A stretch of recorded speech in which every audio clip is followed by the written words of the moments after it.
Grim morning and welcome to the Grim. I'm your host, Kristen.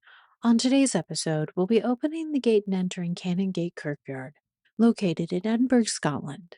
The aroma of coffee mingles in the air. The gates stand open. Step carefully. It's time to descend into the hauntings of history. It's been quite some time since the Grim has opened a gate in Scotland. Season 1, we only opened one gate, but Graveyard's Kirkyard is a legacy all of its own. Now we're back, digging into another historical burial ground that's arguably just as legendary, haunted, and full of grim tales. In Edinburgh, the Royal Mile is the spine running through the heart of Old Town. From the volcanic rock of Edinburgh Castle at its crown, down through the closes and winds of the medieval city, all the way to the gates of Holyrood Palace at its foot.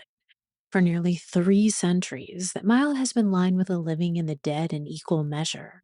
Halfway along its descent, tucked behind the sandstone walls of Canongate Kirk, is a place where some of the most consequential minds of the Enlightenment were laid quietly into the ground. The Canongate Kirkyard has been receiving the dead since 1688, but it's not a grand Victorian necropolis. There's no soaring obelisks or no marble angels frozen mid-flight. What it holds instead are 62 tombs, 140 monuments, and 150 wall plaques pressed against the stone of the church itself.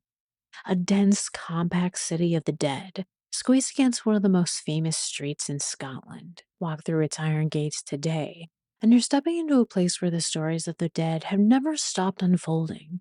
A young poet who died forgotten, only to be mourned by the man who owed him everything. The father of modern economics, buried steps from the house where he spent his final years, his grave now a pilgrim site for scholars from around the world. Rows of anonymous soldiers lying beneath open grass, their names never carved into any stone at all.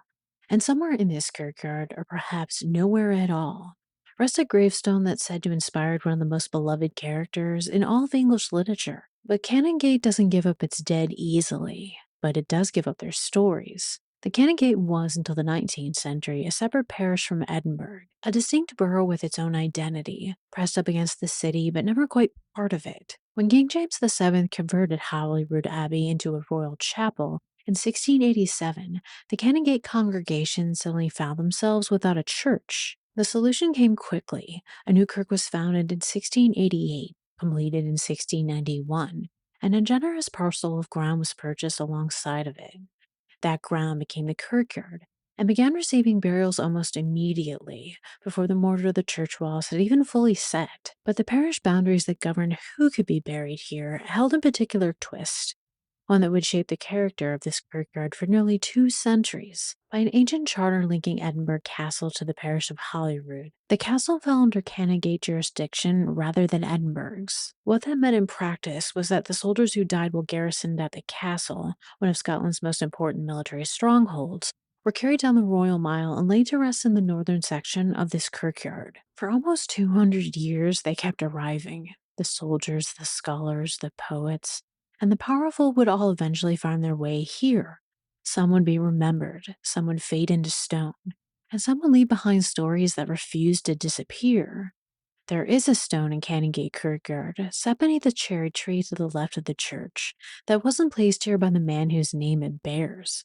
Robert Ferguson was born in Edinburgh in 1750, the son of a clerk with the British Linen Company. He was educated at the Royal High School, then at the University of St. Andrews, where he began writing poetry, first in the English pastoral verse, then increasingly in Scots, the language of the streets where he had grown up.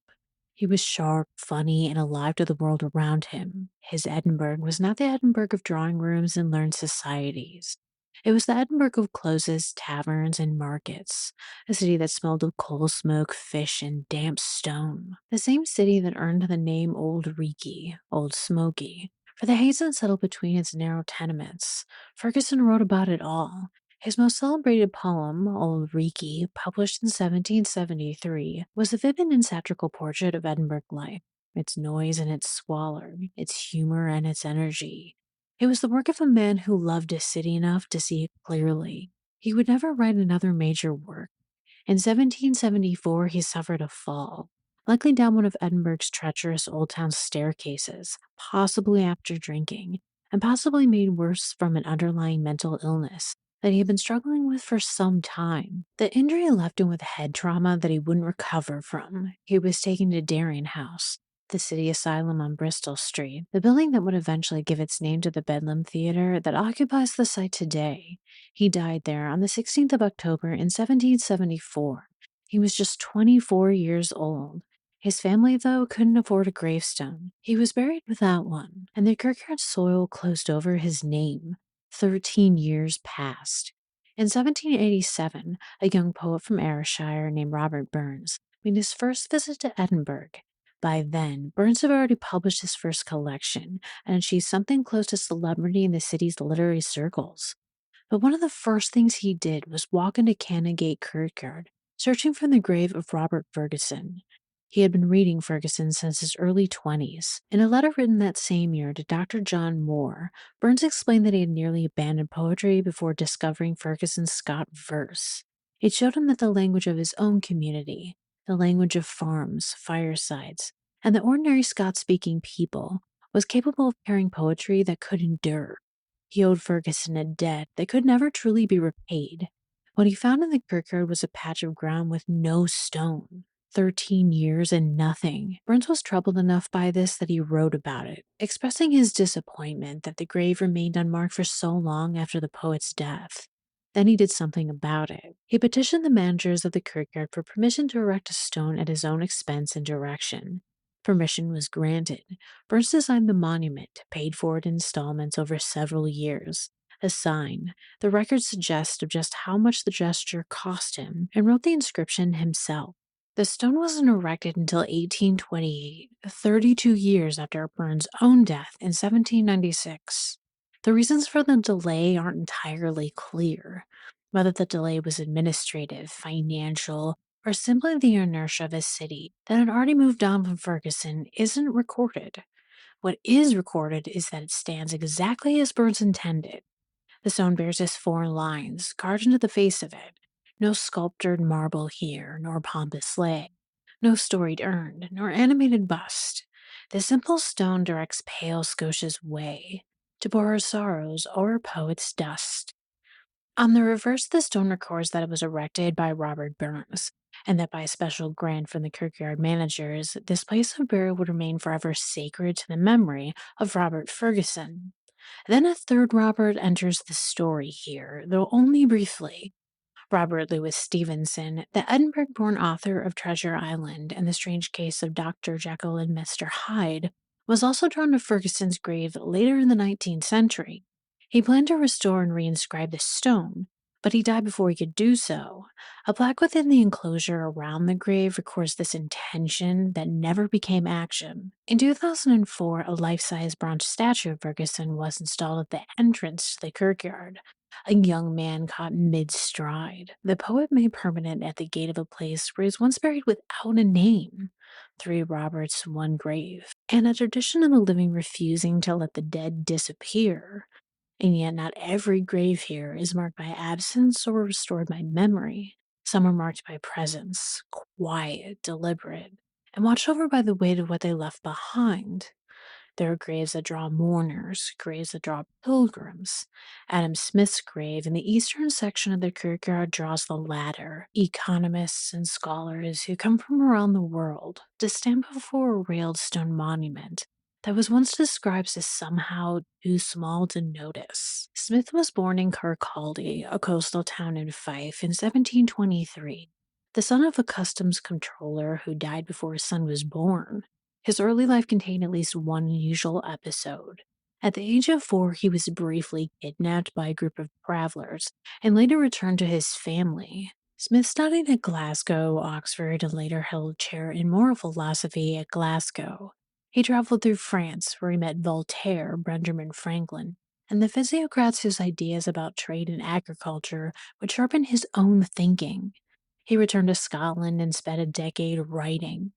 In 1776, he published an inquiry into the nature and causes of the wealth of nations, the book that would, by more than any other single text, lay the foundations for modern economic thought. Its arguments about free markets, the division of labor, and what Smith called the invisible hand, the unseen mechanism by which individuals pursuing their own interests inadvertently serve the broader good of society, changed the direction of public policy and economic thinking for generations. The phrase invisible hand appears only 3 times across all of Smith's writings. Its influence, however, has been incalculable. In 1778, Smith was appointed Commissioner of Customs in Scotland and moved to Edinburgh, settling in a Panmure house just off the Canongate, a building that still stands today and now serves as the venue for economic forums. He lived and worked there for the last 12 years of his life. When he died in July of 1790, his executors were 2 men who had attended his final days and would serve as literary trustees: the physicist Joseph Black and the geologist James Hutton, founder of modern geology. Smith, characteristically, had left instructions for them to destroy any manuscripts not ready for publication. They complied. He was buried in Canongate Kirkyard, steps from his home, in a grave that is modest almost to the point of contradiction, given the magnitude of what he left behind. Smith's grave has acquired a strange ritual over the years. Economists visiting Edinburgh make their way here, sometimes leaving coins and small offerings, a secular pilgrimage with no prescribed gesture, only a shared impulse. The stone itself is railed and simple. Smith died with regrets, his biographers note. He had planned additional works on politics and justice, and felt he hadn't done enough. The man who reshaped the world's understanding of markets died believing there was still more to say. And there may be one more connection between Smith and this kirkyard, a thread that wouldn't become apparent until years after his death, and which belongs to the next story. Here's what's known, believed, claimed, or possibly invented.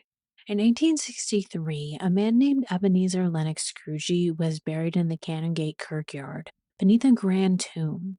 He was a corn merchant by trade, a mealman in the terminology of the time, and by some accounts the great nephew of Adam Smith himself, very not far from his famous relation. He was also, by reputation, a man of considerable energy and few inhibitions. The historical record includes an incident in which he allegedly groped the Countess of Mansfield during a session of the General Assembly of the Church of Scotland, the kind of behavior that tends to ensure a certain kind of remembrance. His gravestone read, "Here lies Ebenezer Lennox Scrooge, a mealman." In 1841, 5 years after Scrooge's burial, Charles Dickens came to Edinburgh to give a lecture, and he had time to spare. He went for a walk through the Canongate Kirkyard. The story, and it must be said clearly that this is where the ground becomes uncertain, is that Dickens, in the dimming light of an Edinburgh evening, stood before Scrooge's gravestone and misread its inscription. Where it said meal man, he thought he saw mean man. He was reportedly struck by the thought, what kind of life must a man have lived, that for all eternity, the only thing remembered of him was his meanness. The idea lodged itself. 2 years later, when he sat down to write A Christmas Story, he reached back into his notes, found the name, and altered it slightly. Ebenezer Scrooge was born from a misreading in a Scottish kirkyard. And that is the story, as it's been told for decades in guidebooks, walking tours, and Edinburgh legend. And it's a wonderful story, and it's also very possibly entirely fabricated. Historians who have searched Edinburgh census records for Scrooge have found nothing. The gravestone itself is gone, reportedly lost during redevelopment in the 1930s, making verification impossible. The minister of Canongate Kirk has noted there is nothing in the burial records to support the story, while allowing with some ambiguity that there are other figures said to be buried here who also leave no trace in the records. The scholarly consensus, to the extent one exists, is that the Scrooge story is probably a hoax, possibly even a later invention attached to Dickens, who wasn't above shaping the mythology around his own work. And yet visitors still come, tour groups still gather, guides still point to a patch of ground near Adam Smith's railed tomb and tell the story of a misread inscription that changed literary history. The Canongate Kirkyard has absorbed the legend the way old grounds absorb everything eventually, and the absence of evidence hasn't made the story any less alive. Whether Scrooge existed or not, whether Dickens ever stood here at all, the story has taken root regardless, and that may be the most Edinburgh thing about it. a city that knows how to keep a ghost, even ones that may have never existed. In the northern section of the kirkyard, the ground opens into a wide stretch of grass surrounding a column of rose colored granite that rises 26 feet from the earth. The monument was erected in 1880 by Ford at the Holyrood Glass Works and unveiled in the presence of General Hope and the 71st Highlanders. The inscription reads, "To the memory of soldiers who died in Edinburgh Castle, situated in the parish of Canongate, interred here with military honors from the year 1692 to 1880. Before this column stood here, the site was only grass, and before the grass, there were nearly 200 years of soldiers beneath it, carried down from the castle to this kirkyard, because of an ancient charter that bound Edinburgh Castle to the Canongate parish. When they died in garrison of wounds, illness, or the slow wear of service, they were brought here. Most received no individual monument, no names were carved, only regiments, only rank. Most of them never became names, only entries in a ledger of service. The column stands for all of them, the named, the unnamed, the ones who died in distant campaigns and the ones who were brought home to this hillside city, and the ones who simply wore out in the shadow of a castle they had served. The inscription on the base is taken from the epistles to Timothy. The inscription reads, "But their country's sons will round this stone oft speak of the deeds of the brave, and gratefully look on the grassy sod that grows o'er the soldier's grave." The grass is still there, the column is still there. Whether anyone still speaks of the deeds is harder to say, but not all the stories in Canongate Kirkyard belong to memory alone. Some belong to what was taken, what was disturbed, and what refused to stay where it was placed. And in a city like Edinburgh, where medicine, morality, and the desperation once shared the same narrow streets, even the dead were never entirely beyond reach. The kirkyard has never been a place the living left alone, even in death. In the 19th century, Edinburgh's medical school had a problem. The study of anatomy required cadavers, and the legal supply couldn't meet the demands. When the medical school needed, the resurrectionists were willing to provide for a price. They were known by several names: body snatchers, stack 'em up men, resurrection men. They worked at night, moving through Edinburgh's kirkyards with practiced efficiency. The method was precise: dig down at the head of a fresh grave, drive iron hooks beneath the coffin lid, and haul the body to the surface by a rope before the soil could settle and betray the disturbance. A fresh grave could be opened and restored in under an hour. Canongate Kirkyard was a prime target. Those with means responded by placing Mortsafe over the dead, iron cages bolted into the earth, or iron bars laid directly across the grave, meant to hold the body in place long enough that it would be no longer in use to the anatomist. You could still see some of them in the kirkyard today, rusted into the ground, doing a job that no longer needs doing. The poor, though, had no such protection. They could only hope. Robert Louis Stevenson's, who already haunts this kirkyard through his connection to Ferguson's grave, knew the stories intimately. In his 1884 short story, The Body Snatcher, it drew directly from Edinburgh's resurrectionist history, and on the case of Burke and Hare, who graduated from grave robbery to murder when fresh corpses became harder to obtain. Stevenson understood what Edinburgh already knew: that the dead were not always safe in the ground, and that the line between medical establishment and the criminal underworld in this city had once been very thin indeed. But the resurrectionists were not the only dark presence attached to Canongate. A short distance up the Royal Mile at Queensberry House, now absorbed into the Scottish Parliament complex, stands a building with a story that never fully left the neighborhood. James Douglas, the young Earl of Drumlugrig, was the eldest son of the Duke of Queensberry and was considered violently unstable from childhood. He was kept under lock and key within Queensberry House, a ward of his own family.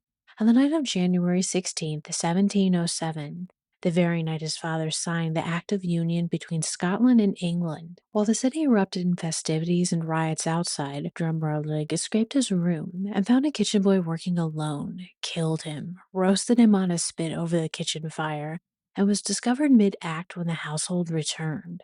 He was apprehended, and he was confined again, and he died 8 years later at the age of 17 and was buried elsewhere, not in Canongate Kirkyard.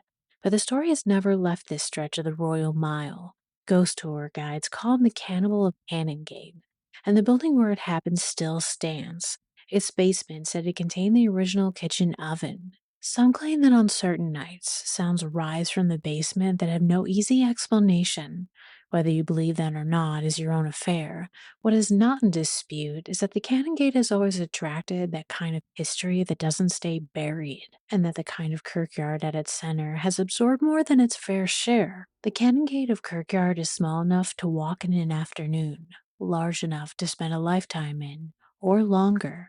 The stories left in this ground outnumber the stones that mark them, and the stones that once marked them are now gone. We will return.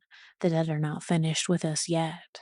For now, the stories of Canongate slip back into stone, and the dead return to their uneasy rest. Thank you for walking with us through the vale into Canongate Kirkyard, descending once more into the hauntings of history. The gate is sealed, the veil drawn, yet death keeps no calendar, and so we shall return, as we always do, on the grim.